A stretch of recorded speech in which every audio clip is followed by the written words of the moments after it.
Good morning, good afternoon, good evening, wherever you are in the world.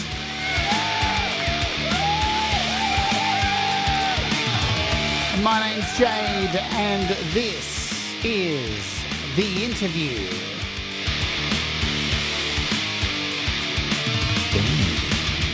And today, all the way from the United Kingdom, we have Ethereal UK. And we're going to play all of her music. We're going to find out all about her fantastic career. Let's kick off with a song, one of my favourites, called Strange World Normal Girl, Ethereal UK. Let's Oge.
Hello, welcome to the show. My name is Jade. Where's my button? There it is. There's my name. Don't wear it out, and I hope you're doing okay. Welcome, welcome.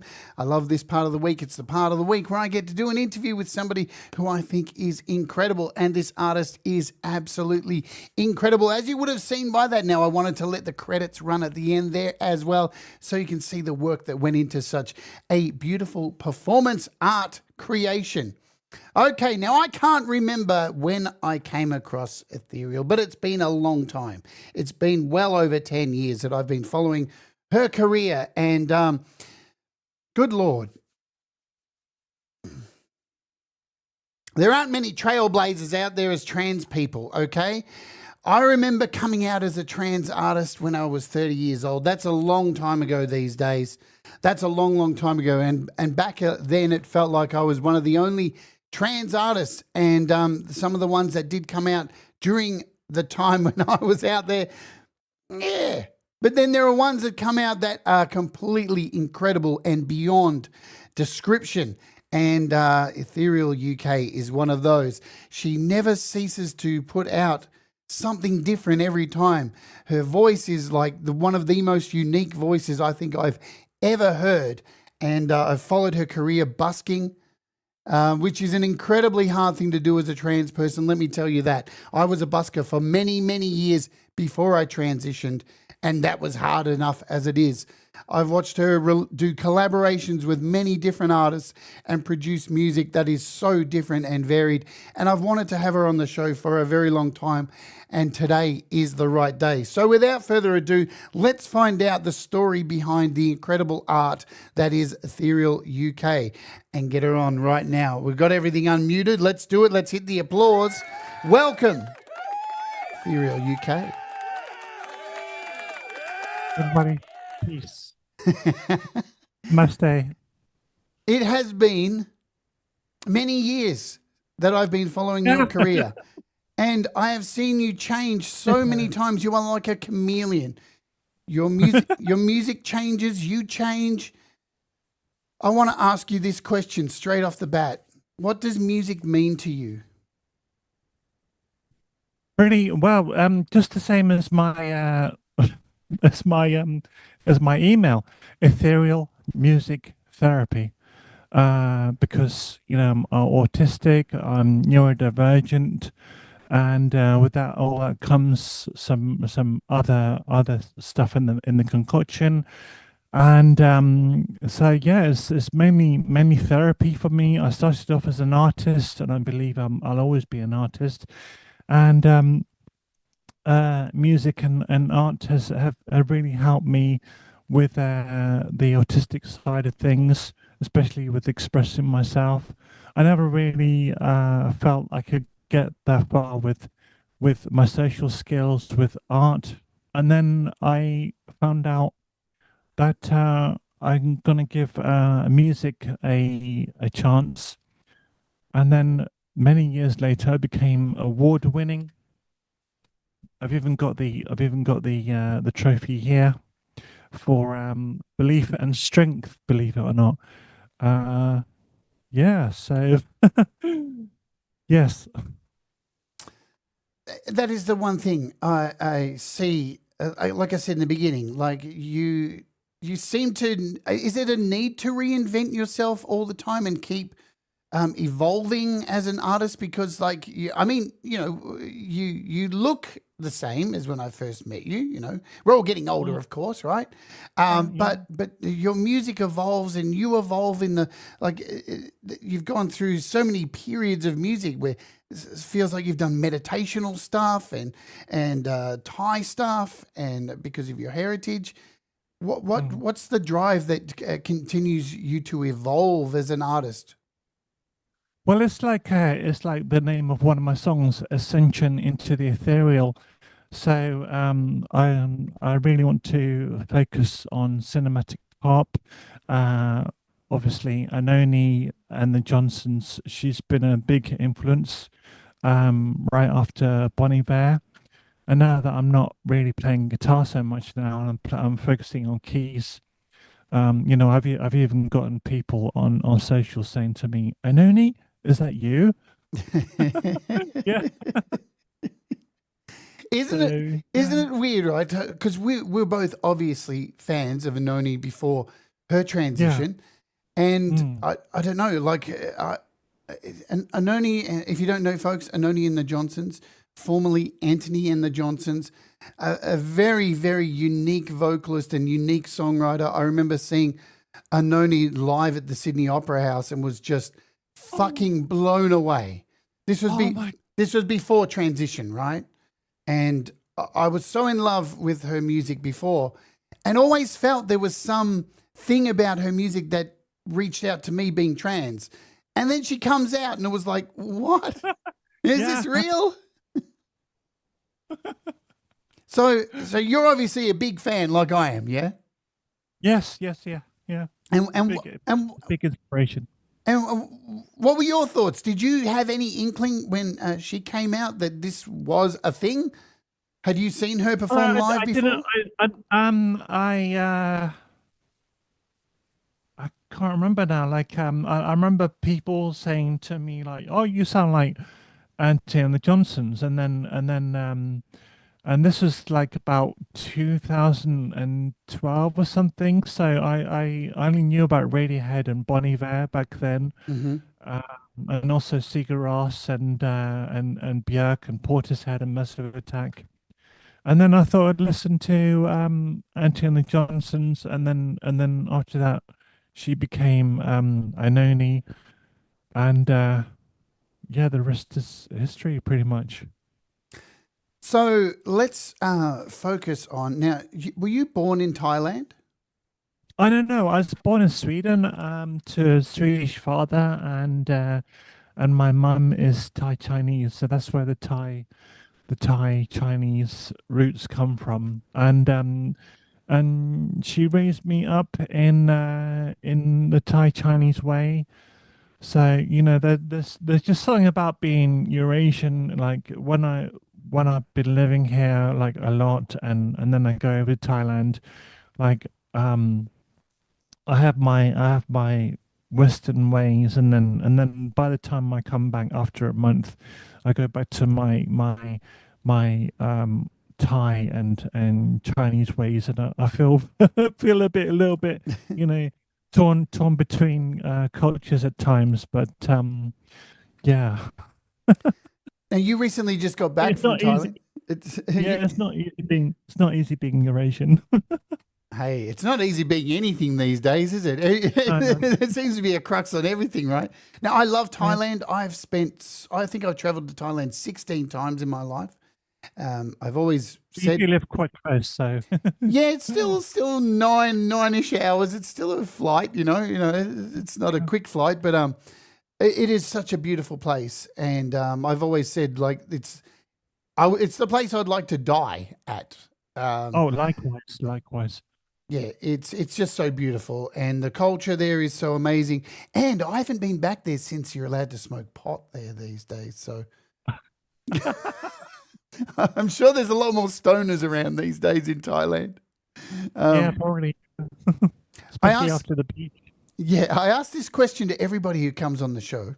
And hello to everybody in the chat, of course. What we do is we normally say hello to you all. We do a shout out after we play the second song. So thanks for being here. One of these questions, these first four questions I ask everybody who comes on the show. Do you remember the music that was played when you were a little kid by your parents? And have some of these artists, who are they? And have some of them stuck with who you are today as a musician? I was wondering if you're asking the audience, if you're asking me. I'm asking So, you, baby. all right then. Yes, I remember when I was a kid, the first song ever I heard on the radio back in Sweden was Belinda Carlisle, "Heaven Is a Place on Earth," and then after that came "Come a Chameleon."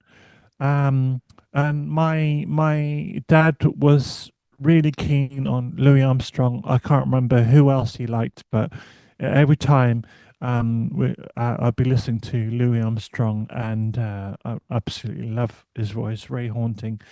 And then when I moved to England, my stepdad did a mixtape for me, so he introduced me to Bill Withers, and a lot of Motown, like Diana Ross and Stevie Wonder, and then that got into Brian Ferry, also also yeah, and a bunch of all other stuff. Oh, Pet Shop Boys, that's what I was trying to say, and then that went into then I found out about Michael Jackson and Kylie Minogue by myself, and then that evolved into listening to skate punk bands, and also Offspring and Green Day, and got into the skateboarding and snakeboarding scene, and then eventually I got into heavy rock and metal, and then that time, during your late teens, where you get into electronic music and other kind of substances. And then I got into and then I got into sort of like more acoustic stuff, like John Martin and David Gray, Katie Tunstall. Yeah, and that's just how my musical tastes have evolved. I still like all of that. I love that. And, that's the thing. I knew this, right? Because you have such a. I can never lock you down into a genre.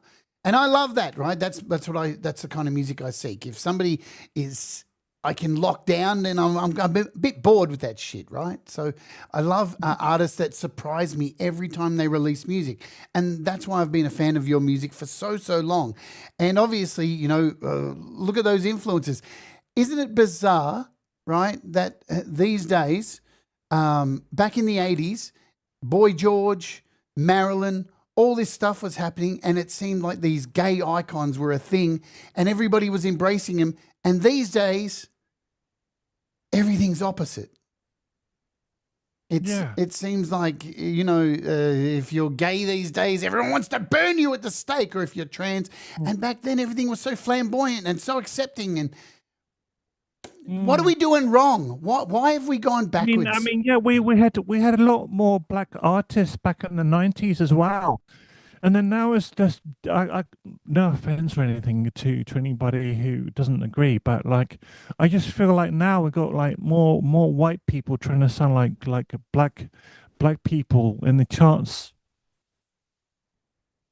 Yeah. Yeah, where the music is, it just feels to me that we're taking a step backwards socially with music. That everything, it's good that there's still a lot of trans artists out there, and they're more Yeah. doing dance music at the moment, it seems. So, really great influences as a kid.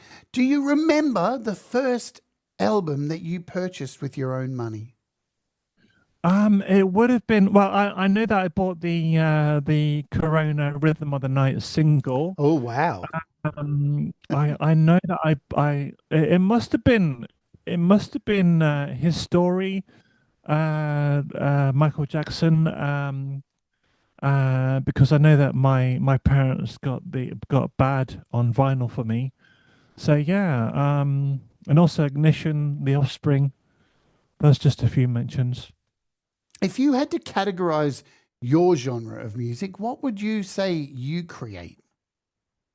Easy art pop, just like an Oni. Art pop. Yeah. I love it. I do this show every week called Unearthed, and I go out each week and I try and find artists. I troll Instagram and TikTok and Facebook and YouTube and just try and find things that I think people may enjoy hearing. And the amount of new genres I've heard that people are self-labeling themselves is a delight. I swear, every week I read a genre and go, what the fuck is that? I've never heard that before, but I like it, right? Yeah. I'm all about self-identifying genres of music. Why not? Why not create something different? It's like when you release music on Apple Music or Spotify, if people still do that anymore on Spotify, you get a very small selection of genres to pick: blues, rock, pop. Do you get to that point when you upload your music and think, where do I fit here? All the time. Nearly all the time. What do you Like do you pick? yeah, life is too short to think too much about that sort of thing. So, Sure. I mean, like I'd either call myself art pop or cinematic pop or experimental pop. But yeah. I'm going to play another song to kick things off. Now, you sent me a bunch of songs and I picked a bunch of songs too, being a fan of yours. So we're going to mix them all up. This song's called Metaphors. Do you want to tell us who this is about, what it's all about? So this song I wrote it for my mum. So my mum is Thai Chinese, and I was like, and also another thing is the songs I've written before, like there's one off my debut album called Black Mist, which is about depression. And then I realized, well, if I want to break into the Thai market a bit more, which I'm still trying to do, it's got to be love songs. And Yes, that's true. and then I showed my recent I showed my recent song to my one of my aunties the to the uh husband of one of my aunties, and he said to me, you have to do uh Thai country style music. So I thought, right, okay, let's do that kind of vibe then, sort of kind of like a reggae-ish, folky-ish kind of thing. So that's also the kind of direction I went with Metaphors. And another thing about Metaphors is that, my mum is 78 years old. She doesn't look like she's 78 years old at all. She looks like, I don't know, like she's in her 40s. Yeah, she does look young. And obviously she's getting on a bit. And before writing this song, I had a vision that it was just my stepdad, my brother, and I. And fortunately, things have changed since. My brother and his partner, girlfriend, now have a baby son. I became an auntie in September, and my mum's doing really well, and yeah, all happy family, and it's just, this song Metaphors is just got a nice happy vibe to it, which is completely different to most of my songs where I like to, do haunting kind of stuff in a minor key, Because also these days I'm very influenced by somebody called Agnes Obald. She's a Danish pianist, vocalist who moved to Berlin. So yes, please go and check her out as well. But yeah, go back to Metaphors. Let's play it. Let's do it. All right. We'll see you back here shortly, folks. Enjoy. This is Metaphors, Ethereal UK. เสียงพูดของแม่อยู่เคียงข้างลูกตลอดไปไม่ว่าจะไปที่ไหนใกล้หรือไกลทำให้ชีวิตได้จริงๆเหมือนการแสดงที่มีสีสันสวยงามอุปมา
ไม่ว่ายังไงฉันจะไม่มีวันลืมอุปมาอุปไมพูดมองการเปลี่ยนไปอุปมาอุปไมไม่ว่ายังไงฉันจะไม่มีวันลืมอุปมาอุปไมพูดมองการเปลี่ยนไป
Beautiful, beautiful stuff. It's interesting, right? I hear that when you sent me that song to play, not only do I think it's beautiful because it's obviously for your mum, who you love dearly, but it reminds me of one of the other reasons I love your music. And it's not only because of the music, it's because I've followed you, your live streams on Facebook. I feel like I've followed your life. You're very open about your life and who you are, your autism, being trans, all this stuff. And what I see is a very beautiful human being, a very kind soul who has not a mean bone in your body. And that song to me reflects that really beautifully. So thank you. It is. You really know what you really know what to say. Like, you know, like you're not a poet as well, are you? Well, listen, I've been watching you a long time. I'm a long time fan, you know, and people that I admire, I watch their every nuance. I watch the way you deal with, look, as a trans person, forget autism, all this stuff. We cop a lot of shit, right? Yeah, I mean, as someone who sort of struggles with depression, yes, I'm very self-critical, you know, and that's just, you know, can be self-destructive at times, especially as a creative person. Absolutely, yeah. And I think a lot of people will agree with this. You know, as creators, we all bash the shit out of ourselves for no reason. And we shouldn't do it, but you know, it's a thing, isn't it? And it's for some reason it's lasted the test of time. Let's say hello to people who are here in the chat live. I'll do some name calls, and then we'll get back into questions. Jadish, g'day to you. Leela, thank you for moderating today. Hugh Caldwell, hello to you. Fatima, welcome aboard. Russ 8889, we've got Allegratilla, Lewis Cook, hello to you. Laurie's Mishmosh. Gary Hubbs was at the top of the show as well because I'm remembering. Jenny Jolivet, Tremor Bear, says, I love this on you, Tremor Bear. Is there anyone else I've missed who I need to call out? Just let me make sure as I go up the list. We all good? Jillian, hello. Welcome to you as well. Carol, hello to you. And I think I've got most of you. If I've missed you, I will try and backpedal. Ed Zielinski as well. I got you in there too. If I've missed you, say hello to me and I'll call you out. Pete Johns as well, who's up next after this show. I'll be dumping everybody to Pete Johns after this. Now, as I call you a multi-instrumentalist, and what's been interesting too, I remember watching you for a period of time, because I remember when I first started watching your music, you were a guitarist. You played guitar and sung music live. And then I started watching you. Sorry, go. I couldn't really play keyboard back then. Yes. And I just want to give a shout out to everybody as well. to Gillian, to Squidpot B, also to Fatima, and all you lovely people in here as well. And yeah, thank you for being here. Well, I remember you playing guitar and doing these songs and seeing you busking, and then I remember watching you dive into the world of learning piano, and you would do it. You're such a brave human being. You would do it live on Facebook streams and just make mistakes and just, I'm just learning, everybody. And I just love that so much about you. Right. So, and this brings me to the question, like when you were younger at school, were you into music back then? Did you have the chance at school to take music lessons or anything like that? How did you get involved at a young age in wanting to be a musician? I had no music at all, basically, because my stepdad would break out the guitar and he would be singing, "We'll be coming round the mountain when she comes," and also a lot of the same Beatles songs, and he still kind of does that now. Nice, but only when he's drunk during New Year's Eve, right?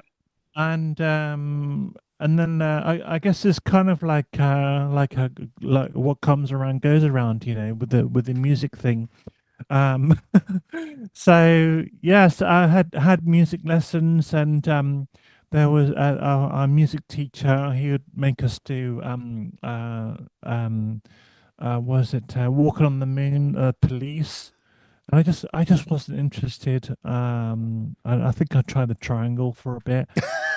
It wasn't really my kind of thing. But then What about the recorder? The recorder? Not really, no. But like also my parents tried to encourage my brother and I to have piano lessons, but they didn't really think the piano teacher was that good, so that didn't last very long either.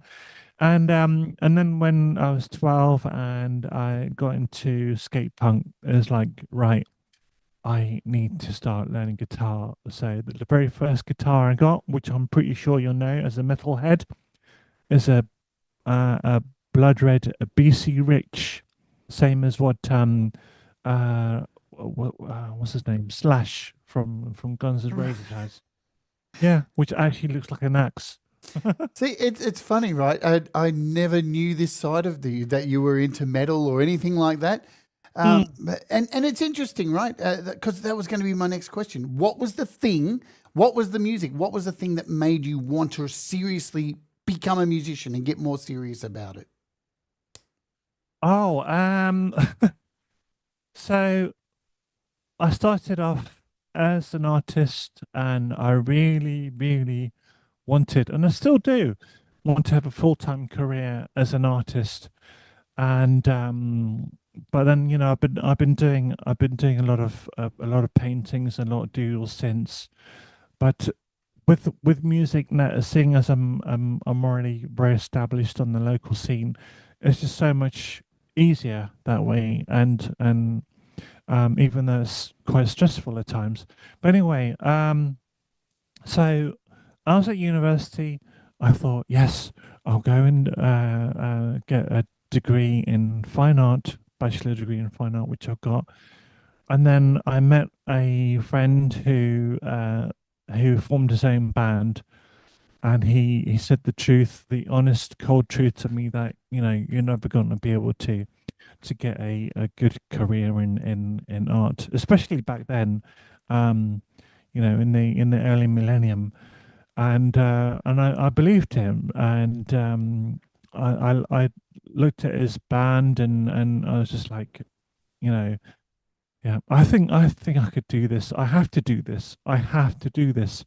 So I was living with other flatmates, some who could already play guitar, and I borrowed my stepdad's acoustic for a while, and some friends showed me Dadgad tuning, and also how to play a bit of the Doors at the end, and also some other stuff, and I was hooked. and I was like, right, I'm gonna start writing songs properly. And I was like, and then that built up to wanting to try and form a band.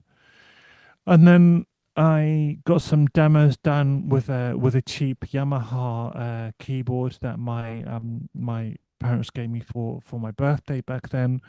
And then I showed that to a friend who I was in a band, but they didn't last very long because they wanted to focus on their studies. So there was me and this guy, um, and uh, and we started the very first demos on a Tascam tape recorder, and then a friend of his said, right, I'm gonna learn the bass just for this band, and we became sort of like a poppy rock, a bit of stoner rock, kind of eclectic, and we called ourselves Silicon Sun, and it was definitely the best 2 years of my life. Yeah, Wow. played London and Southampton and Portsmouth where we were based. Yeah, yeah, Silicon Sun. yeah, I'm always interested in people's early band names, right? yeah. Because my first band was called At Random. I hate I it. was wondering if I could. I was wondering if I should say what the first the first idea was for the band, but I you probably got people of all ages on here, and we should probably keep it N- clean. Nah, Yeah. nah, nah, you're good. Okay. See, this is my Okay. merch. All right. Yeah. Yeah. Yeah. All I right. remember. You. All right. So we're good to say whatever we want on this. No kids are watching this. So, my friend who got me into the music at the time, he's like really into his porn, and it's just there's nothing that I wanted to get into. And he came up with the idea of calling the band Pussy Fist. See, I would never really expected that. No. Uh, I love these interviews. I find out new things every single Embarrassing time. moment. So, so you start you forget. Hey, this person tells you there's nothing in it. You start doing this. You have the two best years of your life doing this musical project. How do you start to, I guess, find who you are as a musician, right? Because when we're younger, we're influenced by so much, and we become the things that we're influenced by, right? Because we're growing, we're maturing, we're kids, right? We're taking on new things, and we're building our who we are. When do you start finding Ethereal UK and finding your voice, right? Because I remember, before you answer, I remember you. Your voice is so unique and haunting and original, and I know it's you every time I hear you. And then I started hearing you doing some songs in a deeper voice, and I was like, "What's going on? I don't like this. What's happening?" So, how do you find your voice? What was it that clicked for you, that you felt like this is who I am right now as a musician? Okay, yeah. So I started off singing in chest voice, Yes. as they call it, most of my life. And I remember when Scissor Sisters came along, and also that was the time when I really wanted to transition, and I told the guys in the band that I really want to try and sing something in falsetto, and they're just like, nah. Whenever you want to do that, like we won't be interested. And What? yeah, yeah, and they just wanted to keep it like really like masculine kind of thing, and I couldn't really control my feelings, and you know, um, so yeah, we kind of fell apart because they weren't really too keen on the trans thing. Apart from the drummer, because I kept in touch with him for a bit longer, and we did a song called "The Ghost of Love," where he did the drums on. I went to Bishop Stortford up near London, and we did like a kind of country Libertines version of it. But like those days are over now, and we just faded apart, which is what happens. But and then I kept doing the same thing, singing in chest voice, and I would be wearing my maid outfit, sissy maid outfit, which I'm still kind of into, but like I'm starting to go off the whole maid outfit thing now because my self-esteem is getting um better and better and better. I'm starting to realize that I'm not actually this inferior woman. I'm No. actually, you know, um, a lot more confident in myself. And then obviously that image of being someone who's submissive is just going out the window. And wherever, yeah, and when I was doing that as misinterpreted back in 2011, 2012, someone who's also trans, she said to me, singing in your chest voice doesn't really go well with your image, and which is fine. But when she said to me like, "You can't sing," and I can sing better than you. Like, she got me at the right time because I just started transitioning. So my self-esteem was really fucking low at the time. And so I technically quit singing for about 2 or 3 months. And then I rediscovered Bon Iver with like the song Skinny Love What a and song. What a song. Forever Ago. Yes, absolutely, yeah. And that album is just like, wow. If Bon Iver can sing like that, so can I. And so I started writing what will become Yui Karlberg music. And I was Yui Karlberg music for 2012, 2013 until 2016 when a friend of mine who's running showcases and open mic nights said to me, "And now for something ethereal." I didn't know what ethereal meant at the time. I was just like, right, that is my stage name.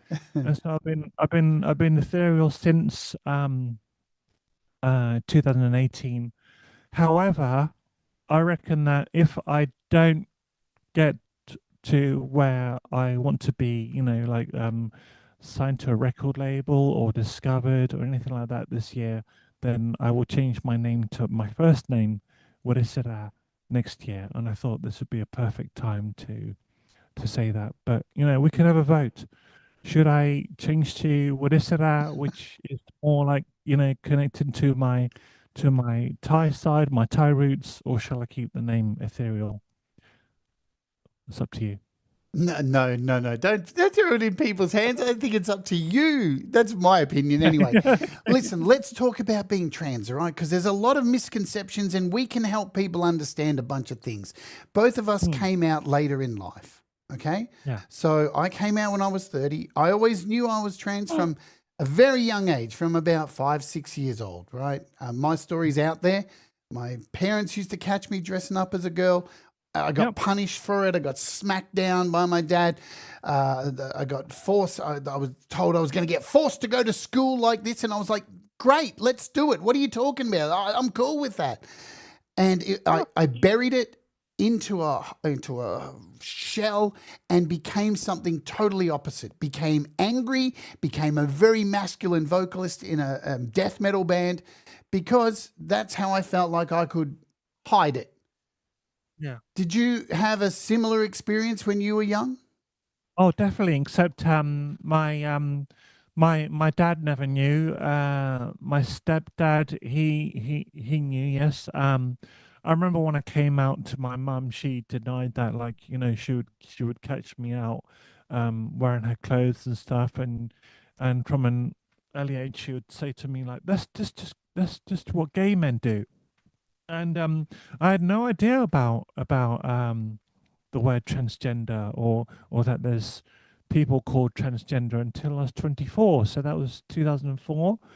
And I knew that from the age of 18 that I wanted to have the operation. And like you, I came out when I was 31 officially.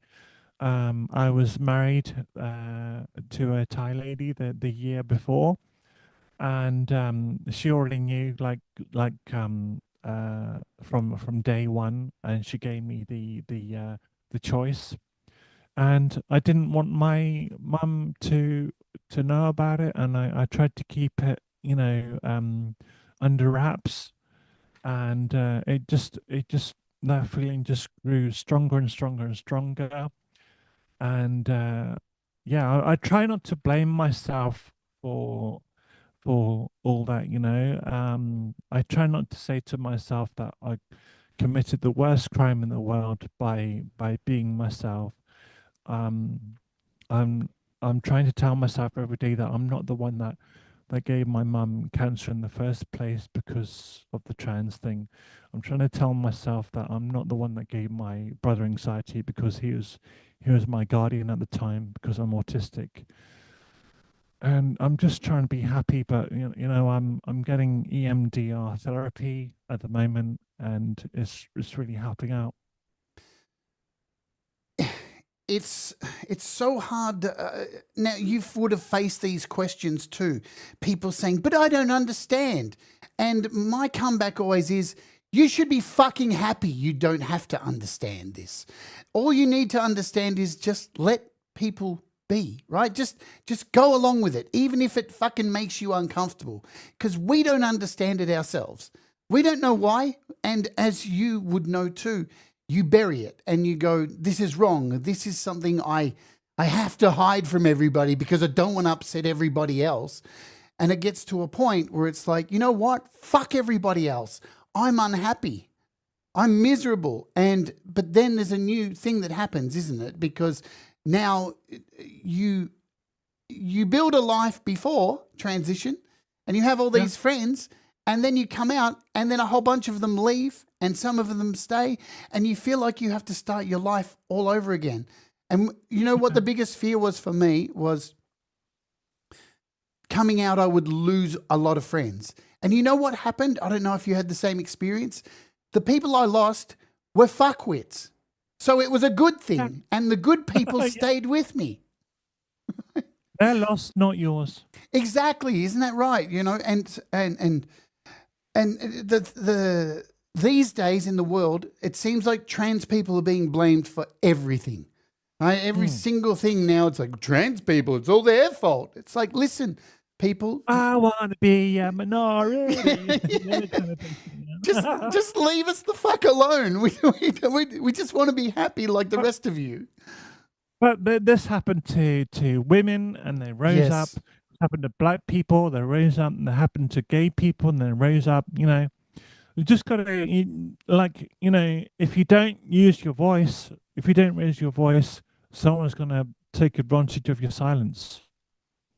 Yeah, and that's a quote I can't back away from. I tell you what I don't do. I don't walk around this world looking at other people going, what a loser they are because of that. I don't care what people do, as long as you're not hurting kids or raping people or doing terrible things. You do what you do that makes you happy, right? And I don't understand how people get so bent out of shape over something they will never even, like, they'll never talk to me. They obviously don't want to be around. Because of their own issues, Yes. Yeah. Isn't it? And I'm a mental health pioneer. With my first album, it was a lot about mental health, and it's just like I realized, by doing this album, is spreading awareness about depression, about anxiety, about autism, about OCD. So yeah, through creating something, that's the whole idea, to give people hope and to be a symbol of hope, to give people light. Did you experience this when before my transition? I always struggled writing lyrics. I was a singer in many bands and was successful, right? So it wasn't a problem of my gender. I was successful at what I did already. But I always struggled writing lyrics that connected with people, that actually mattered. But as soon as I came out, I felt like I had so much more to say. I felt like I saw the world in another, a much clearer vision. And the lyrics I write now actually seem to connect with people. Did you go through this same kind of thing? Yes, exactly. And I'd like to know as well, when you came out, what about your spiritual transition?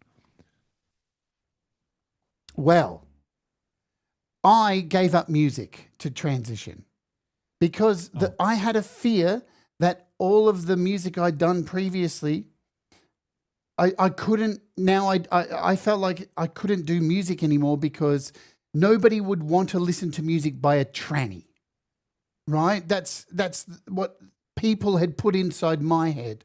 So I stopped making music for 3 years, for the first 3 years of transition. But what I was doing was writing stuff and privately writing stuff.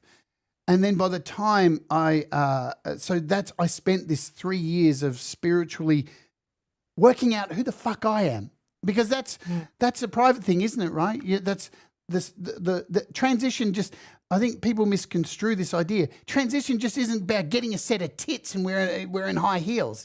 It's a time of rebuilding and self-reflection and really finding out who you are. I mean, like I'd rather be alive than the other one, you know. Yes. And that's one of the reasons why I was just like, right, I need to go with how I feel inside. And also, I even went to a hypnotherapist, and she was the first person to say to me, "You've done nothing wrong." So true, right? Yeah. Because for those of you who will never understand, and it's okay if you don't understand, right? A lot of trans people, we don't expect you to understand. As I said, we don't fucking understand it ourselves. But it felt like for the longest time, I have a song about it called Supergirl Syndrome. It felt like I was living a double life, and every time there was a chance, I could jump into a telephone booth and change into my girl self and secretly be this secret person. And you're basically creating more mental problems in your head because you're splitting your personality into two people and having to have these separate lives that you deliver to one group and then you deliver another one to yourself or very select people. That's not healthy. It really is not healthy. And if you are a person out there who gets angry about this, that you would rather me be fucked up in the head living a double life, then you have the problem. That's just the fact of it, really. Like, problem is a dish best served cold. Yes. So when you started making music as who you are now, how were you initially perceived? Or how do you think you were perceived? Because it's a different thing on how people perceive you to how you think people were perceiving you. Well, I took up busking full time. Wow, that's tough. Yeah, and it's just like, well, I've got a friend over in Thailand who I met from Facebook, and I was just listening to what she was saying to my mum, and she was saying that, you know, like she believes that as a trans lady, because she plays the guchang, the Chinese dulcimer, really fucking well, right, really beautifully, but she said to my mum that because she's trans, she's not going to be able to get like gigs and stuff like that over there. And I was just like, are you for real? But then she said that, like, you know, she'd be more like kind of person that you see busking the street, and now it's just like, maybe that would be a good opportunity for me to go busking with her when I'm back in Thailand. But like obviously I would need to get my Thai nationality sorted out first, which I haven't yet. But yeah, what was the question again? I don't know. You know what's interesting Yeah, about but busking? busking. Yeah, busking. Yes. Busking has really helped me to get out there and I have had. So it's like with hitching a ride. There's going to be 90% of people who just ignore you, and then there's going to be like the 1% who either loves you or wants to give you an opportunity, and then there's the one person who will go out of the way to just like tell you how much they don't like you, and that's the same with busking, and the thing I love the most about busking is how it's really helped me with my spiritual transition. Um, I like watching people going by and it's helping me with the autism and neurodiversity to be more human in a way. And also to get my music out there. Busking has helped me way more than social media and spotty ass and that kind of thing. Bandcamp, that's been really helpful. You're right, though. I agree 100%. And I've said this on this channel for a long time. If you're even, doesn't matter, trans or whatever, if you're a performer and you've never gone out busking, trust me, you should, because you will face every single type of human being on the planet, sometimes within an hour. And some people will ignore you. Some people will stop and give you a $50 note. Some people will just try and rob you. You don't know what you're getting. But what you are getting is a genuine 100% mix of people to listening to your music. And some people really care, and the opportunities that come from it. And it teaches you money management, time management, so many things, especially as musicians, because we're not good at that stuff. We're pretty bad at managing our shit, yeah? And also, another thing I learned from busking is that we shouldn't think of money as money. We should think of it as a reward and also a form of energy. Yeah, I dig it. Let's play another song. And then we'll come back and talk more. This is Interior Captivity. I'm just going to play it and then we'll come back and talk about it. You ready, everybody? Let's go.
I fucking love your music so much. Thank you. Bless you so much, everybody. It has always struck a chord with me. You know, I mentioned earlier there's a lot of trans artists I see doing dance music and stuff, which just doesn't appeal to me. I like stuff that makes me feel something, right? No matter who it is. And I really identify with your music, obviously, because we share a transition and such. How does your music help you with depression? Yeah, like I said at the beginning, music is therapy for me, and sadly, sometimes it's not enough. So I go back to doing the doodling. And with my doodling, it's I don't know if you've heard this before. It's called Zen Tangle art. And what is that? What is that kind of thing? That is basically doing meditation through art. So start off with a squiggle, like any other child would do, and then I start putting other kind of shapes and different stuff like that. Yes, you got some examples there. Thank you, Yes. Jade. Yeah. So my stuff is very similar to that kind of thing, and yeah. So when music isn't helping, I will do the doodles, and I'll listen to EMDR therapy music. I'll listen to something that a playlist that I found from Facebook back in the day called Sleep for Overthinkers. Also during the winter time, putting on some skate punk like the Vandals and Guttermouth, Face to Face, NoFX, Rancid. You know that gets my heart pumping, and I start dancing again and feeling like I'm in my teens again. So it's nice. So look, it's hard enough living in this world, being trans, right? It's just a thing. Being autistic as well. How do you, day by day, every day, you've got to, communicate with people, and people don't understand because, like, it's hard to walk in somebody's shoes and understand this without experiencing it yourselves. How do you navigate through this world with people explaining your autism and yourself? How do you, what management skills do you have? Because listen, I'll be honest, there's been times where I've been really worried and watched you and thought, I hope you're okay. And you're, even recently I saw you, I couldn't find you on social media. I'm like, where is she gone? And of course, like this is, you can call this as dark as you want, folks. But I see a trans person disappear from socials and I get scared because our suicide rates are fucking high. And it's not because we are suicidal. It's because the world we fucking live in is horrible and cruel. And I know that's not only for trans people. So how do you navigate the world as an autistic person where people just don't understand? Well, nowadays I'm mainly on TikTok and YouTube. YouTube is a lot easier to navigate because I just put my video up on there. Yep. And I don't expect anything from anybody, and I'm just so happy when I get a comment or a like or a subscribe or something like that. TikTok, it's a little bit different, but still, it's nothing like as bad as Facebook and Instagram. They've just gone downhill a lot. And then if I I used to get quite overwhelmed with TikTok, but now I have more of a focus. So that's the main thing, especially as autistic person. If you don't have goals, if you don't have a focus, then it's very likely that you're going to struggle and get overwhelmed and have these meltdowns or melties. Melties. Yeah. Nice. So yeah, I guess the answer would be have goals. Stay focused on those goals. have those goals written up and have them right in front of you at home or somewhere on a notebook or on your phone, and follow them.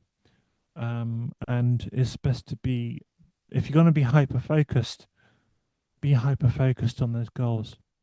Structure is, I mean, I think all of us, no matter what, without structure, military structure is probably a little bit too full on for most of us, but to have structure is a really good idea, to think ahead and have goals to reach.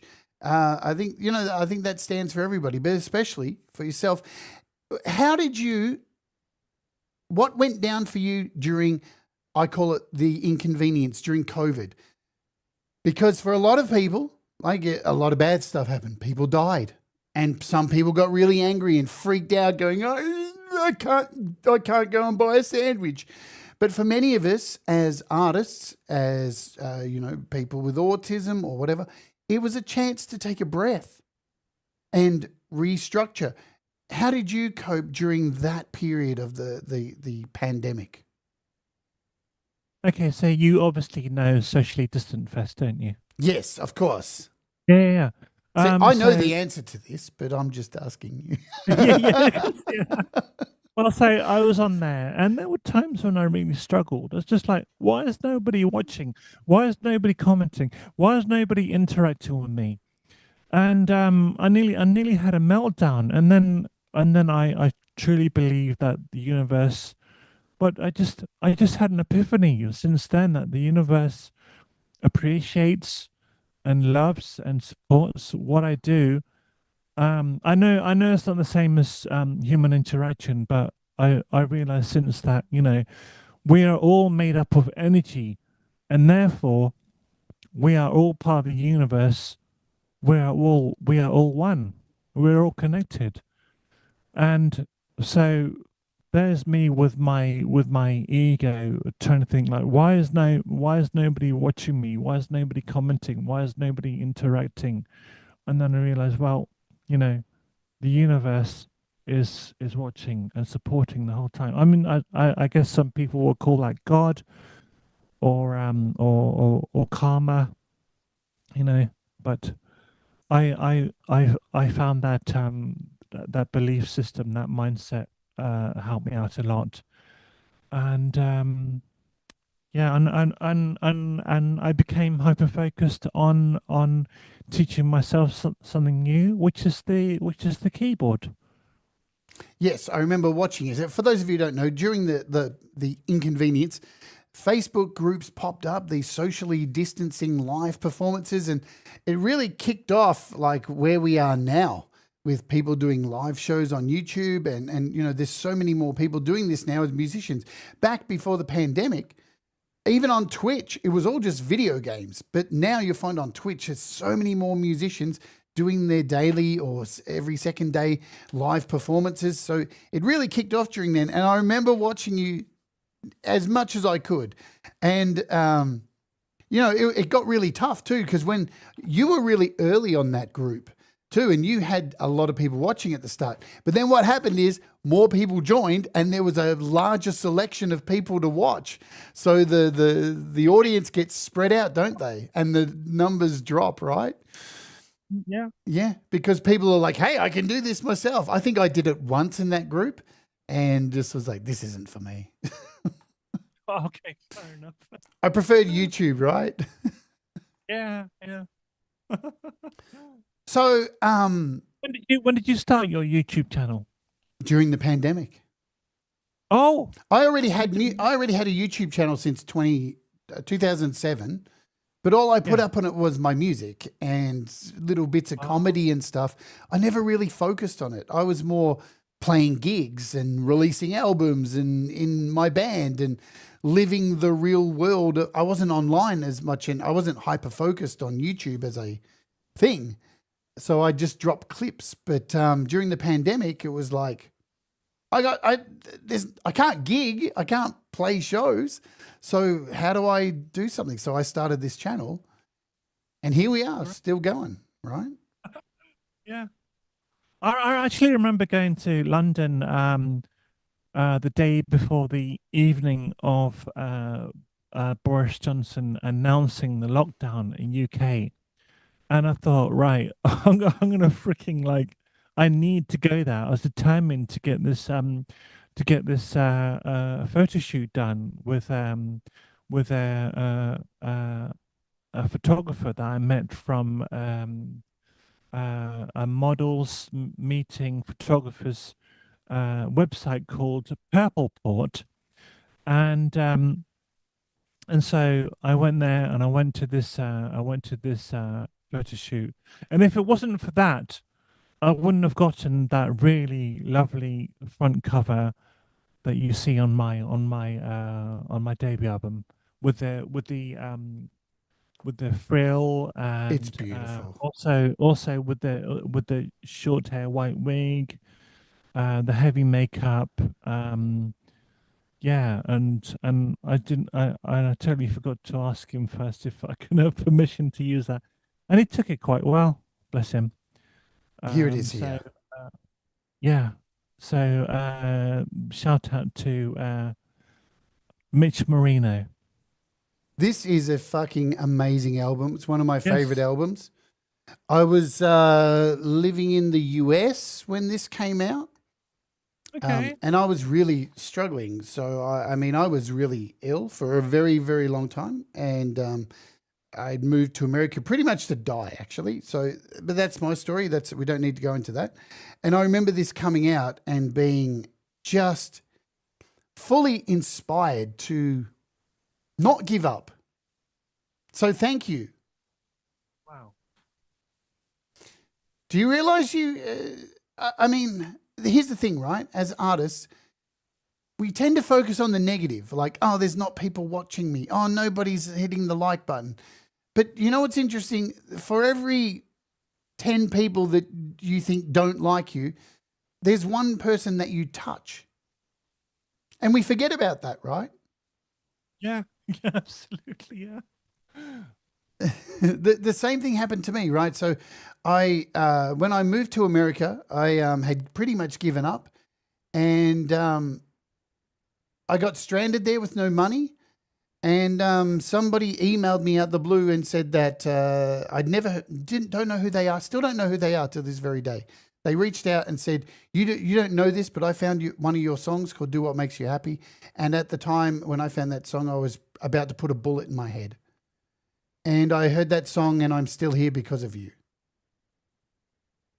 Yeah, I remember someone like I've stopped someone put a comment on one of my videos saying that I stopped them from killing themselves. It's incredibly powerful. That really freaking touched me. That. We don't realize that, do we, right? That the art that we create, the stuff that we put out there, the stuff that we feel does reach people. And I think it doesn't matter who you are, what kind of artist, all of you guys in the audience, who I know there's lots of artists here. I know it seems hopeless, right? That it feels like nobody's listening, but trust me, there's always a person that you reach that you change them. And so keep going, all right? I need to play another song. Good idea. Yeah. You're okay? Yeah. Yeah. Good. This is therapy, folks. Welcome to Jade Starr Therapy. It's not an interview. We bring smiles to faces. This is a song you chose and you want me to play, and it's a beautiful song. So let's play this. This is called Overturning. Okay.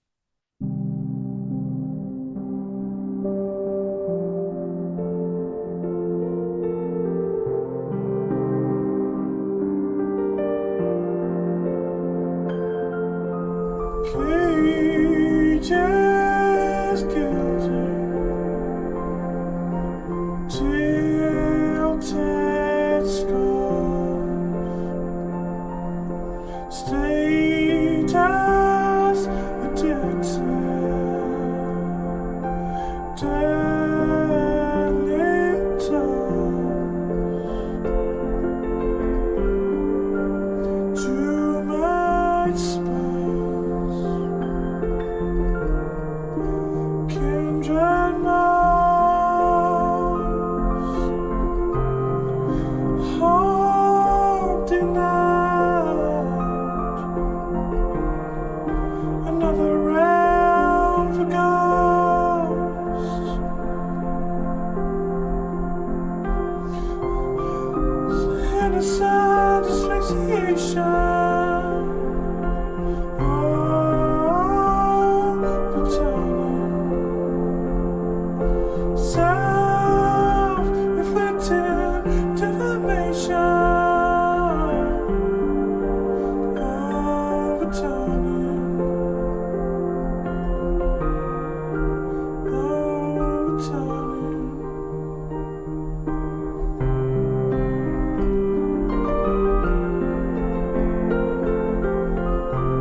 overturning,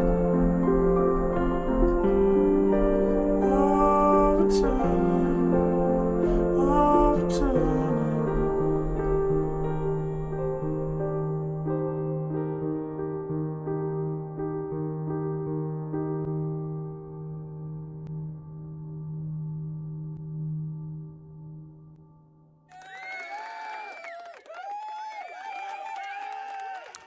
So,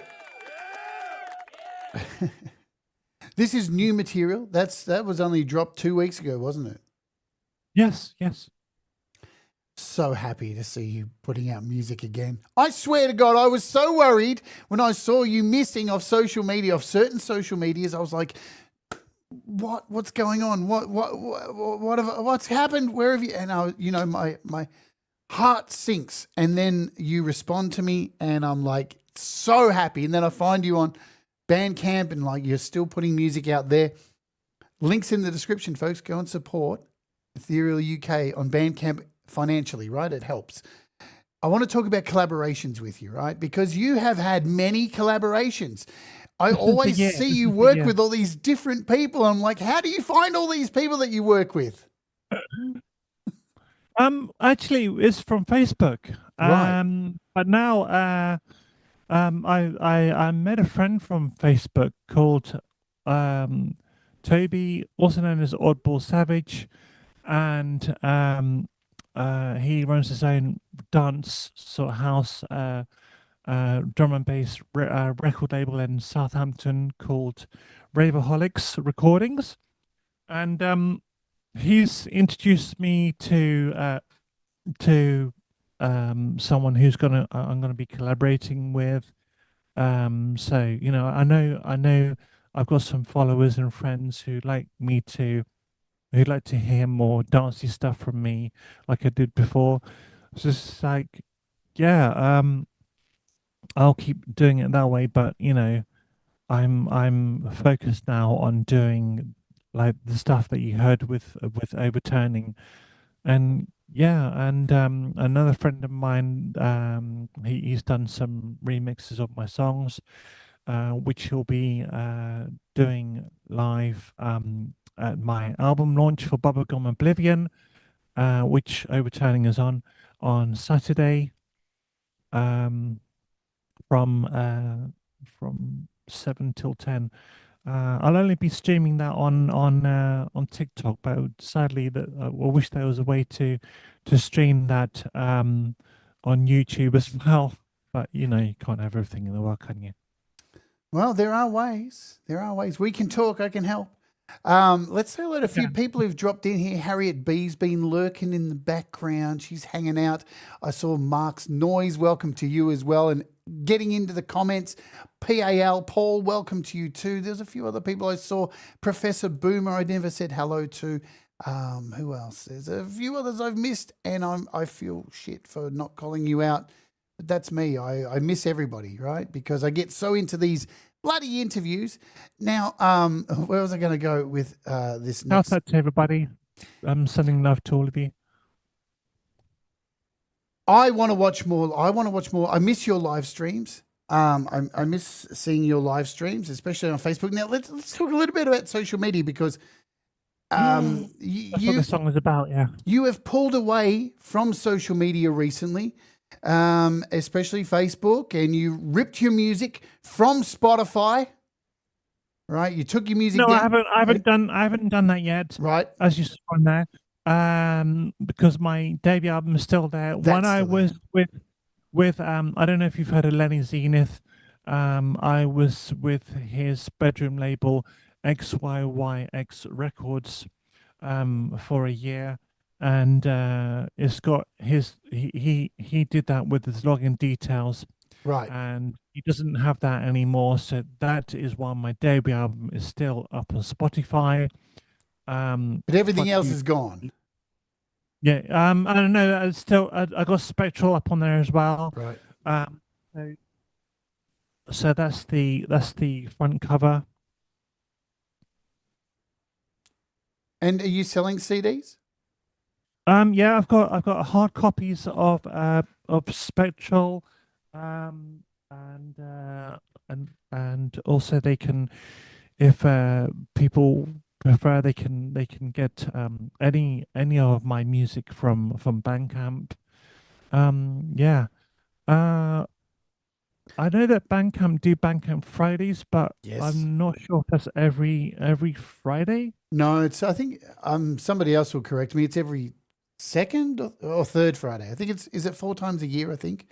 I think it's 4 times a year, every third month. Every Friday and I think that's right. Anyway, yes. But yes, the links are in the description for Bandcamp, so go and do all of that. But what made you withdraw from places like Facebook, and is it, do you think social media is crippling us as a society? Is social media a good thing or a bad thing for us? 50-50. You know, I wouldn't have met so many awesome people like yourself and even my bestie and some other friends and followers if it wasn't for social media. Um, but like there's that side where like with Facebook and Instagram, you know, that was mainly because of Mark Zuckerberg and Donald Trump and Elon Musk and how they view trans people. Yeah. So that's the cold truth. That's the main reason why I left, because when I heard that apparently you're allowed to say on Facebook and Instagram and all those that trans people are mentally ill, I'm like, fuck this, I'm off. Yeah, weird, huh? Like I can't go and say certain things about people which are true. Hey, look, you know what? Here's the thing. You can, people, I mean, we've heard it all. You as a trans person, you've heard it all as well too. We've heard it all. You come out as trans and then all of a sudden you get called a freak. You're a fucking pedo. You get called every single thing under the sun. Everything under the sun, yeah. And then at the same time, you get sent dick pics. Right? So yeah, apparently you're a freak, but they still want to send you a dick pic.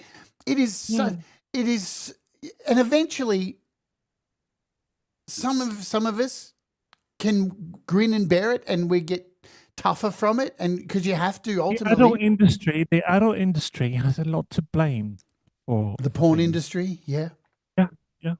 Yeah, and on that note, I did do escorting for a year and a half. Me too. Okay. I was a dominatrix for over nearly 2 years. But this is the thing, right? This is what people don't understand. We get, as trans people, we get forced into the sex industry because we get viewed as sexual objects, right? We're freaks, we're weird, but we're like this taboo thing that people secretly want to fuck. It's so bizarre. It's like the majority of people that you see spewing hate and saying, I hate trans people, trust me on this, folks, they are the ones in our PMs wanting to fuck us, right? It's just is what it is. The people who are the loudest saying how much they hate somebody are normally the people who want to fuck those same people. It's a bizarre world we live in, and we've heard it all, right? I still get emails on this channel saying God's going to punish me and I should be put to death at least once a week. That's what happens. That's what happens. The more confident you become, there's going to be people testing you. You know? Yeah. Yeah. And like, you know, eventually it just becomes like a whatever, bro. If you feel happy, if that made your day, I'm glad. Whatever. I don't give a shit. Come and do it if you're going to do it. I don't give a fuck.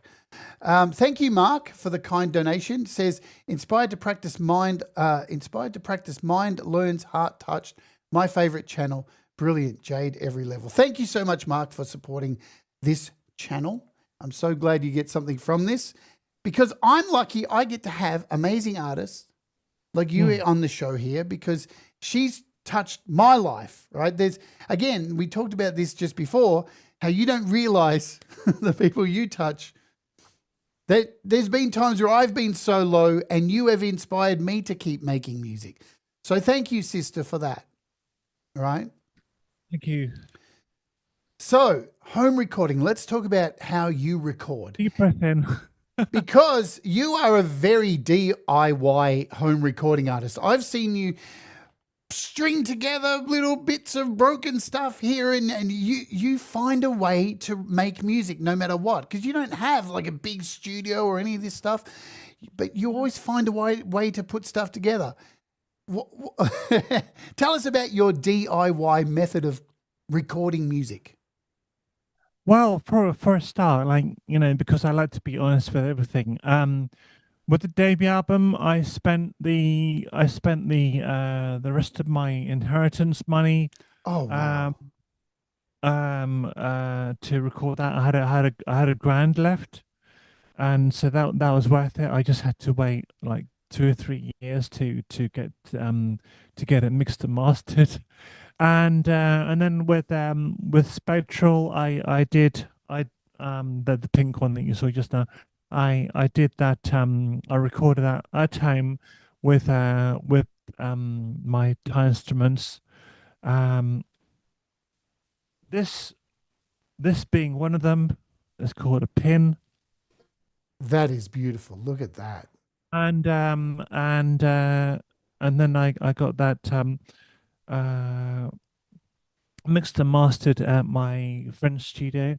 And if it wasn't for fans and followers and friends on TikTok, I wouldn't have been able to afford that, which was nearly £500. So that was worth it. And then everything else I did myself, using Ableton. Ableton is, for me, pretty much the easiest program software to use. Since then, a friend of mine has introduced me to Output Arcade, where like I can get access loops, different loops, a lot easier. And I guess when go back to recording more albums next year, I will um, start subscribing to Native Instruments so I can get more different instruments. But at the end of the day, I'm really proud of my Thai roots. Ever since Spectral was you know received really good reaction from people, so I want to sample my Thai instruments a lot more with my albums, and even do an album um, using more nature samples, like guided meditation. I'm going to call that album Echoes of Gaia. I love the other thing too. I've seen you over the years on Facebook, and you've got to be ballsy in the music industry, and you've got to ask for things. You have to say, "Listen, guys, if you like my music, fucking help me record some stuff." And I've seen you do that on Facebook streams, and it's been so nice to see people come to the party. Now, one of the constants I know from watching you over the years is this dream to be on a record label. Yeah. Do you think it's relevant these days to be on a label, or have more control where you're at now, being sourced by your audience and being able to release what you want without anybody overhanging you? Well, I was going to say that's a good question, but actually, I could answer that now. Now that I've been getting therapy, and my self-esteem is a lot better than it was before. The thing is, when you got 200 songs, you're like, yeah, I can actually use some of those songs with a record label. Um, I'm always seeking record labels as well. So if anybody can recommend any labels to me, please do via Jade. I was on Trans Radio UK yesterday. Not sure when that's going to go on air, but she recommended Last Night in Glasgow, and their record label, and so I'm hoping to get somewhere with them somehow. That seems promising, but you know, I just really focused on trying to get the marketing side and the business side sorted more this year. But yeah, like when it comes to playing in front of a lot of people, it actually seems a lot easier than playing to a room of just like one or two people, which is strange. But no one likes playing to nobody. No, absolutely. I mean, like I've got an album launch for Bubblegum Oblivion on Saturday, and got about 20 people going. So that'll be like mainly friends of mine, and yeah, we'll see how that goes. You know, I've done festivals before, but that was like doing mainly covers. But like it'd be nice to do my chilled out stuff and not think to myself like, oh, they want to hear something more uplifting, they want to hear something dancey. I want to try and get that people pleasing thought out of my head, Yes. and just focus on what I really want to do. That is the big challenge. That is it. I love hearing you say that. Again, here's the deal. I don't like bullshitting on this channel. I try not to be a bullshit artist.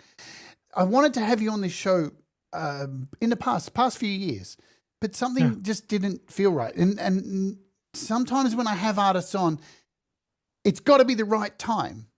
And this time felt right, because when I found you again online, you automatically seem like you're in a much better place and much more confident. And I love hearing that I was right. This is right. So this is such the right time to have you on. Because again, I can't lie. I get people on this show so I can blow smoke up your ass and tell you that you're amazing. And hopefully you walk away from this interview feeling more inspired, right? Because I believe in you. I've been a fan for well over 10 years. And I stopped chasing numbers as well. Well, with TikTok and fuck numbers and YouTube, I admit I still do that, but you know, I try my best to stop chasing numbers, because what is the fucking point? They're just numbers, babe. Yeah, exactly. You know, that's the thing. I'm not a freaking rocket scientist. Now we focus on numbers, but they're just numbers. They're not actual people. It's the individual connections you make with people from your music, right? Yeah, that is, exactly. Again, we touched on this earlier before with people reaching out saying, this song, I was going to take my own life. Let's play another track. This is a track you did with Tom Painter, and it's called Serenity Sleeps. Yep. So we'll play it. Let's do it.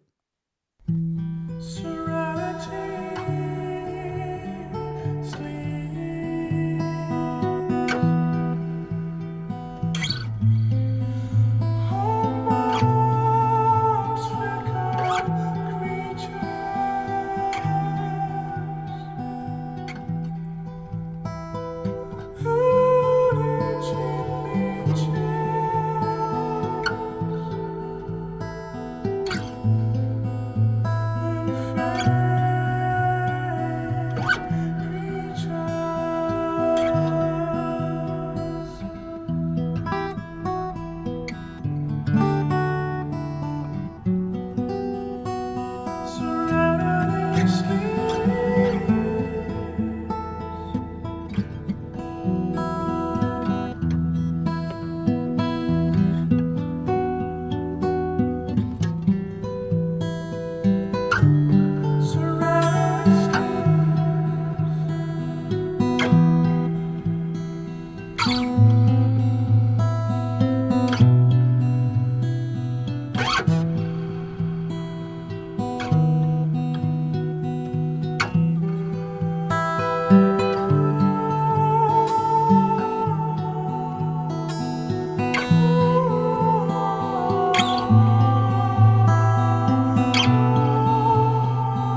Beautiful, beautiful, beautiful.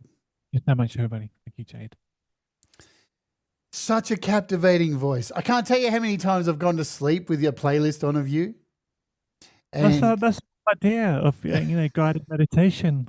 see, some That's what people, I think. some people would get offended at that. They're like, "What? My music puts you to sleep?" It's like, no. You don't understand. Like you have such a unique voice, and I know it's you every time I hear your music. We are near the end of this show. I want to thank you so much for coming on here and being so open about who you are. I mean, Way to be, yeah. absolutely, right? We're artists, and we're vulnerable, we're strong, we're so many things, and we're so much more than AI generative fucking music. And if you think that AI generative music is going to take over, again, you should realize after this interview, AI will never generate this kind of music. It can't do it because it doesn't have this life experience that this beautiful woman has right here. What do you? I'd like to be honest, right? Sure. So, for example, metaphors, not overstanding, not serenity sleeps, but yeah, I have been using Suno to help me with ideas for the vocal melodies and also the chords. But there is no freaking way on this planet that I'm going to be, depending completely on AI. I put a recent video up on YouTube called "Birds of Our Feathers," which is so I used something called Grok. I love invented by Grok. Elon. Yeah, you do. I love. So yeah. that's by Elon Musk, but I know I used hate him, but I love Grok. yeah, exactly, yeah. And so that, and also Suno has helped me come up with ideas for the vocal melodies, also the chords, and also the visuals. But everything else is me, and that is what it's all about.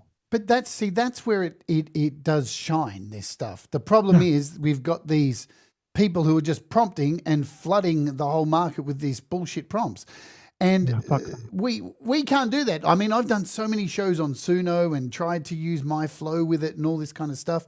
It just isn't for me, and that's okay. But it's the people that, you know what the worst thing is about it? It's the people that lie and don't disclose that they've just prompted completely no other input, and then when you call them on it, they get all defensive and they're like, it's like, but you're fucking lying to people. Like, just be honest. Let people make the decision that they want to listen to AI music. Give us the opportunity to decide. That's all I'm asking from people, right? Where do you? It's the same. It's the same with cinema. People would rather go and watch an action movie or a horror movie or something like that instead of seeing a drama or a biopic or that kind of thing. So I totally I kind of get it. I kind of don't. Hey, look, we've all had the dream of wanting to be rock and roll stars, even people who have never created music their life. So I see where the appeal is for people that now can just generate music and live their dream. The problem is that a lot of these people doing that are turning on actual musicians, saying that we're scum. Now it's like, what is wrong with you? When? I see this in all the Suno groups. They hate musicians. They're like, well, musicians couldn't do it, so now we're the new musicians. Oh, fucking whatever. Just relax, cool your jets. I don't think they realize that the music industry is going to chew them up and swallow them just like it has us. Right? The music industry doesn't give a fuck if you're a real musician or a prompter. They just want to make money from us and chew us up and throw us away. That's a good thing about Bandcamp. They're really anti-AI. Absolutely. So, all right. Now, where would you like to see yourself in the next 6 months? I'd like to see myself on playing big stages. I'd like to see myself as a support artist, at least a support act. I'd like to be with a record label who's supportive. I'd like to get myself a music publicist. I'd like to, have lots of people who don't just believe in me, but are happy, who would be willing to help me with the business side of things, especially with PR, getting myself out there. Am I asking too much? I believe in you. You know what? Here's the thing. You have all these things. What you have, right, is completely unique to you. You have this art experience. Your art is very unique to you, right? You have this DIY setup of making music. You have this voice that is yours alone. And you have this openness. You're a trans woman. You have depression and autism, and you openly talk about this.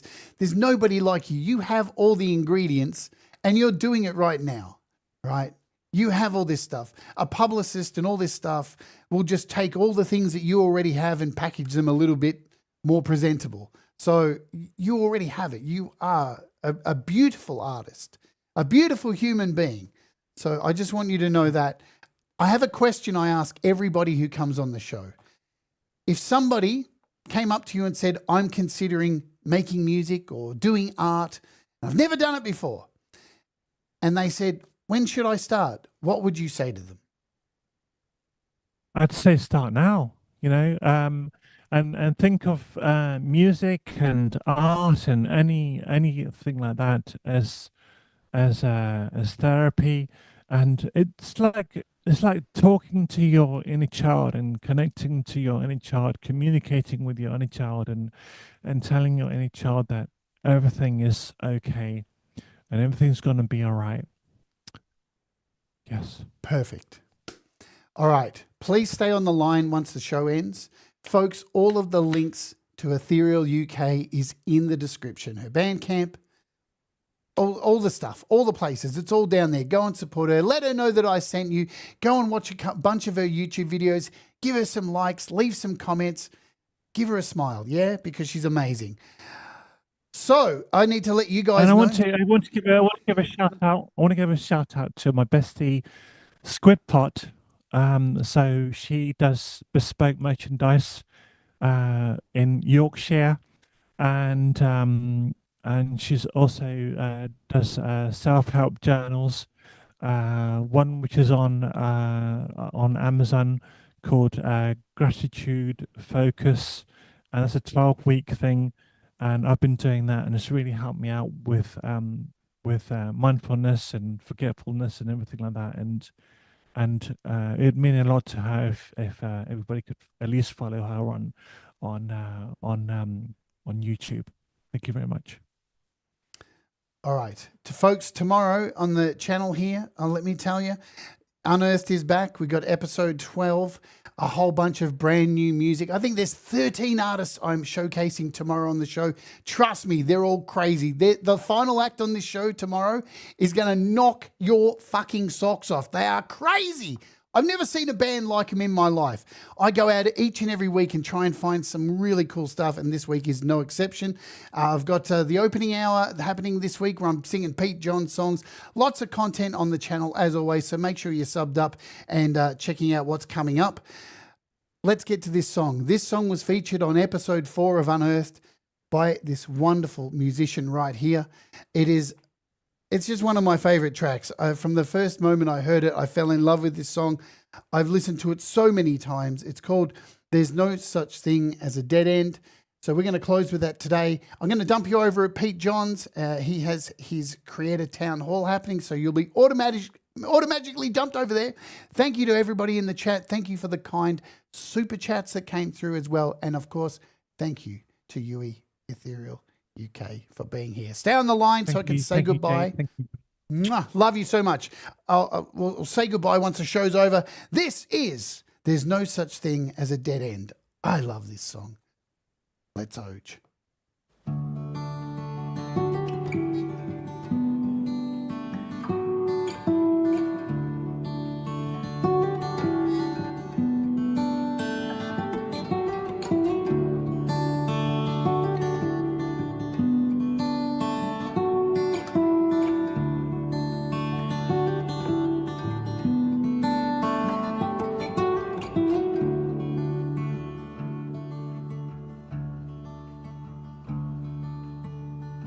stereotypes and consequences are blending into life when it really commences. Premonitions and coincidences wake us up and make us come to our own senses.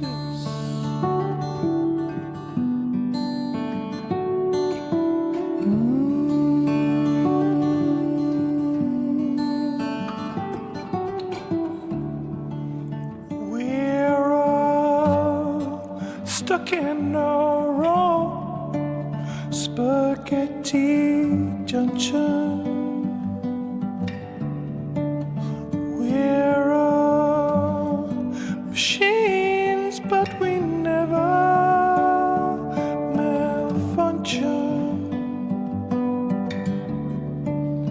We just keep going on, keep going on, keep going on.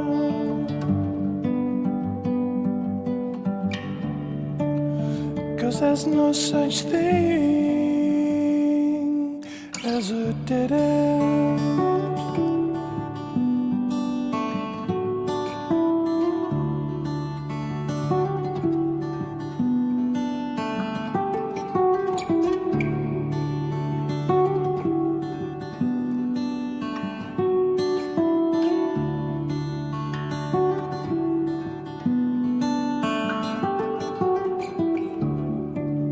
We're all stuck in our own spaghetti junction.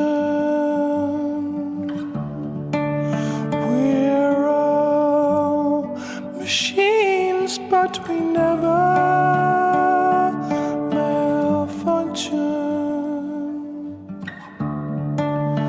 We just keep going on, keep going on, keep going on.